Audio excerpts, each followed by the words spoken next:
framework is that crime against humanity is can be murder, can be any other number of criminal conduct. If there is a plan that involves a widespread or systematic recurrent attacks against civilian population, even one murder may be considered a crime against humanity. Not. You have to prove that there were 30,000 victims. So how can you prove systematic killing 30,000 victims if you do not have the names of 30,000 victims? It is 43 counts of murder, not even 50. So where is the system there of killing the thousands? No, you don't. No, sorry. Bobo yung abogado nila. Kung gano'n, eh, di inaalagaan ko si Tito Sara Tibolo at marap sa ICC mismo at sabihin niya ganyan argumento. Tignan natin kay pakikinggan siya. Itong krimen na ito na hindi ka din tulad o maikukumpara dun sa simple kaso ng murder. In a crime against humanity, you do not need to do all the victims. Sabi ng lead defense counsel na si Attorney Nicholas Kaufman, kukumbinsihin nila Ako ka, itlog dire. five chamber judges na wala Anong ini mo ng ang ICC sa kaso itong baka? dahil naging Hindi. aktibo na ang withdrawal ng Oo. petition sa ICC. Bakay mo? Oh, siguro para mo suko da sa laban kay Duterte. Sa kabakay mo? Dagdag niya, Mm. kung kakatigan ng mga hukom, Agay, hindi na raw Po? magkakaroon ng Hindi lang gani kay. Amo sakit to. Sinusubukan namin Grabe. na ng pahayagang konstitusyon sa ugnay nito, pero Oh, dati na nilang bakto ka rin daw? ito ang restriksyon ng korte. Extended naman ang selebrasyon ng mga taga-suporta ni dating Pangulong Duterte para sa kanyang ika-80 arawan sa harapan ng Chittenden Prison nitong weekend.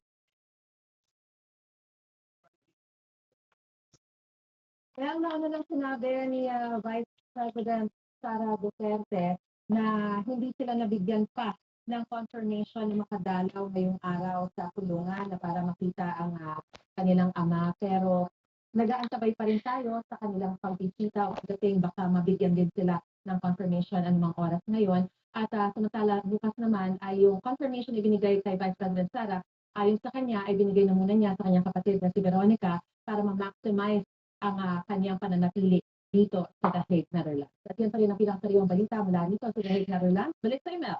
Maraming salamat sa iyo, Marie Dumayo. Mahigit 1,000 persons deprived of liberty ang pinalaya ngayong buwan ayon sa Q4.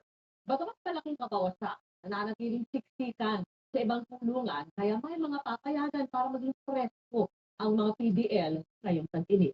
Nakatutok si Ian Cruz.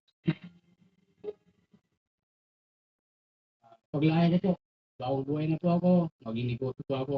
Tulungan ko po ang mga magulang. Hindi na po ako siguro babalik kasi mas gusto kong tutukan yung pamilya ko dahil yung nanay ko matanda na po. Ibang yugto ng kanilang buhay ang bubuksan ng 200 sa inmate ng New Bilibid Prison, iba pa kulungan sa kanilang paglaya. Kaya nabulog na ang konsensya at iba. Pagkakakitaan ng tunang conduct o GCTA. Dapat tanggapin niyo na yung nakaraan.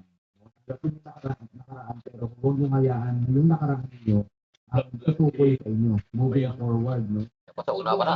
May mahigit isang Wala milyon pa dapat na. pinalaya ngayong Marso. May kabawasan ang tingin sa mga piit sa mga kulungan, lalo na yung pag-init. Pero siksikan pa rin kaya dapat presko ang mga nakapiit, pinapayagan makapasok Oo. ng yelo para sa mga PDS. Bawal naman ang outdoor Grabe pa na. activities sa pagitan ng Hindi ginahod nila kay kumaro ka lahat. Filter Lagi sa ito, lalagyan lang ng May namo ka reklamo ka niyon ang patudan mo kasi ba no? parang industrial. Ito ka plus ito ka baga may nakuha. Magpit pa rin ang pagpasok ng mga dalaw. Noong nakaraang linggo, isang dalaw na mga PDL. Ang nagpapana ng illegal na droga isiniksik kumulo. Ako man akong ano daw magkano mas daw ma Daw ito. nang hindi man nila pagtulaon pero itaas ang ano ba minutes ba para Ito matagal yung full body scanner ng Bucor. Tagal ka. Parang ito, wala nang pagkas ng kaganap dahil merong mga x-ray dito. Si si Biko to daw drug sa Walang pala kita to. marka kapag foreign object dahil Pero daw dahil sa